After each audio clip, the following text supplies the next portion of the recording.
Bien-aimés frères et sœurs, salutations chaleureuses au nom de notre Seigneur Jésus-Christ. Comment allez-vous? Êtes-vous en bonne santé? Les bontés du Seigneur se renouvellent chaque matin. Nous devrions le rencontrer, lui parler et écouter sa voix chaque matin. Après l'avoir rencontré, nous devrions commencer notre vie terrestre. Ainsi, vous pouvez ressentir sa présence chaque jour. Nous sentirons qu'il est avec nous tout au long de la journée et nous pourrons fonctionner joyeusement. Vous vous demandez peut-être devant quelle charmante maison je me tiens en ce moment précis.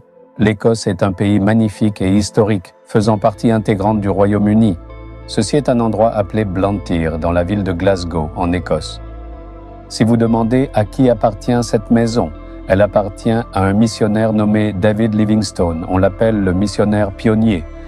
Il voulait apporter l'évangile de Jésus le Sauveur dans les régions obscures de l'Afrique, où il n'y avait aucune protection et où les gens se battaient férocement entre eux et mangeaient leur propre chair. Il voulait absolument apporter la lumière et la connaissance à ce monde obscur. C'était un missionnaire qui a servi Dieu avec cette vision. De 1840 à 1873, il a fidèlement servi Dieu pendant une période de 33 longues années. Voici sa modeste maison, son humble demeure. C'est ici qu'il est né, c'est ici qu'il a grandi. Il y a une usine de coton ici. Lorsqu'il était petit garçon, il travaillait dans cette usine de coton tout en étudiant. Non seulement cela, mais il travaillait 14 heures par jour lorsqu'il avait 10 ans. Voyez à quel point il était travailleur. Le Seigneur ne choisit jamais les paresseux. Le Seigneur choisira ceux qui travaillent dur. Il était médecin. Il a étudié pour devenir docteur. Il a appris la Bible. Il a aussi étudié la médecine. Il est parti comme missionnaire médical pour servir le peuple d'Afrique. Ces personnes étaient touchées par de nombreuses maladies et souffraient. Non seulement il leur a apporté une aide médicale, mais il a aussi annoncé la bonne nouvelle de Jésus. Il a beaucoup souffert là-bas, solitude et maladie. Un jour, un lion l'a attaqué. Son bras a été touché à cause de cela. Malgré tout, il a servi Dieu parmi eux. Lorsqu'il est mort, parce que les gens là-bas avaient appris à connaître Jésus et reçu une nouvelle vie dans le Seigneur, ils lui ont témoigné beaucoup d'amour. Ils ont dit qu'ils n'enverraient pas son corps en Angleterre. Le gouvernement anglais est intervenu disant « Nous avons besoin de son corps. Nous allons procéder à l'enterrement de son corps ». Les habitants de la Zambie, en Afrique, ont déclaré avec émotion « Son cœur était véritablement rempli de pensées et de considération pour nous. Il est venu à cause de l'amour semblable à celui du Christ qu'il avait pour nous. Nous voulons son cœur. » Ils ont pris seulement son cœur et l'ont enterré en Afrique, leur terre natale. Son corps, quant à lui, a été envoyé ici, dans ce pays lointain. Une immense église appelée l'abbaye de Westminster, où la famille royale est enterrée, elle se trouve en face du Parlement anglais. Il a été enterré dans cette église avec les honneurs royaux. Un homme qui a accompli des choses pour le Seigneur. C'est l'endroit où il est né. Lorsque nous venons ici, nos cœurs sont touchés par l'amour qu'il avait pour le Seigneur et par la manière dont il a servi le Seigneur avec abnégation. En ce jour, vous demandez-vous quelle parole le Seigneur a pour nous?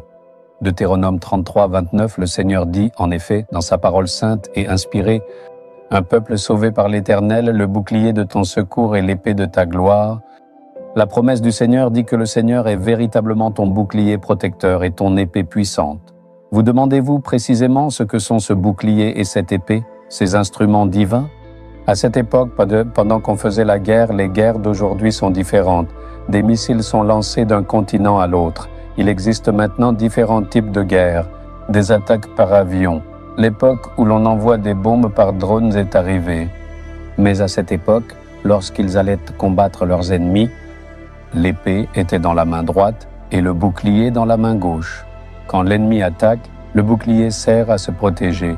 Il l'utilise pour se défendre. L'épée sert à attaquer l'ennemi. Le Seigneur est ces deux choses pour nous.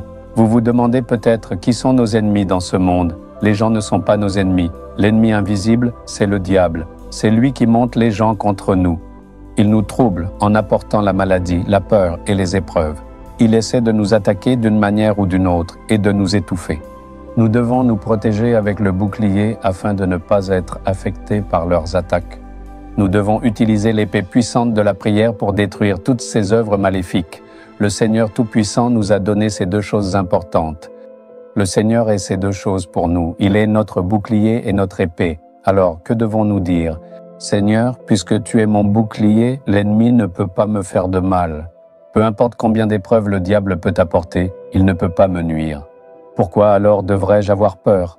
Pourquoi devrais-tu regarder les circonstances et t'inquiéter? Rien ne te fera de mal. Le Seigneur se tient devant toi comme ton bouclier et te protège. Il est ton épée. Prononce le nom de Jésus. Il abattra et vaincra toutes les œuvres de l'ennemi et te donnera la victoire complète et absolue. Les luttes présentes dans ta vie aujourd'hui, les guerres que le diable a commencées, crois que le Seigneur est ton bouclier et ton épée. Prononce le nom de Jésus et prie. Les circonstances vont se renverser. Cela changera aujourd'hui. Cela changera maintenant. Le crois-tu? Alors dis, Seigneur, tu es mon bouclier et mon épée. L'ennemi ne peut pas me vaincre. Au nom de Jésus-Christ, je te loue, car tu seras mon épée et tu me donneras la victoire afin que les œuvres de mon ennemi soient détruites et que je triomphe. Au nom de Jésus, Amen. Amen. Abonnez-vous à la chaîne YouTube Jésus Redeems français. Cliquez sur le bouton s'abonner et cliquez également sur l'icône cloche pour recevoir des mises à jour sur nos nouveaux programmes quotidiens.